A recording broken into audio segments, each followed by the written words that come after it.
I actually worked for a few years as the head of city planning in the city of Johannesburg. And then I moved back to the university. And so over the last few years, I've really been trying to understand the way the city's been transformed, but not just at an inner city scale, at a city region scale.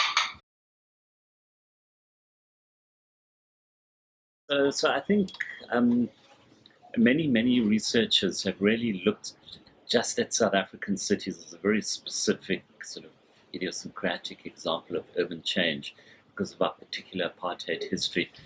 And what we're saying is that that is important, but there are enough points of commonality between what is happening in other cities in the world, including in the global south and the global north, to make comparisons something interesting and enriching. So some of my recent research with a colleague, Alison Todis at WITS, is comparing Russia and China and South Africa.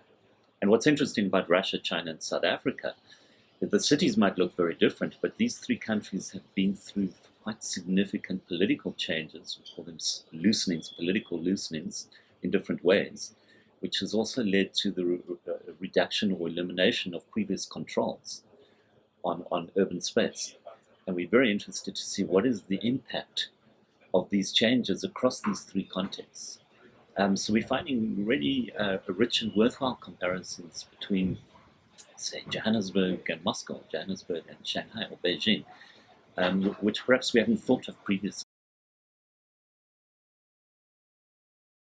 In South Africa, since about the late 1980s, there has been an increase in the rate of urbanization, and particularly since the mid-1990s. But the policy responses have been quite ambivalent, actually. I think government hasn't known what to think about the increased urbanization. And there's certainly, in fact, government's been quite conflicted. And it's only very recently that there's a real prospect of a proactive urbanization policy being put in place. China, similarly, because China's had a history of trying to contain and control urbanization through the hookah system. But with the rapid economic growth on the East Coast, they've been forced to relax, from the early 1980s, they've been forced to relax controls on urbanization. There's still some element of control. But effectively, China has also gradually come to embrace urbanization as something positive and as a reality. And China's putting in place a new urbanization policy that was released last year, which, similar to South Africa, still reflects some ambivalence because there's still concern about urbanization being too concentrated in the mega cities.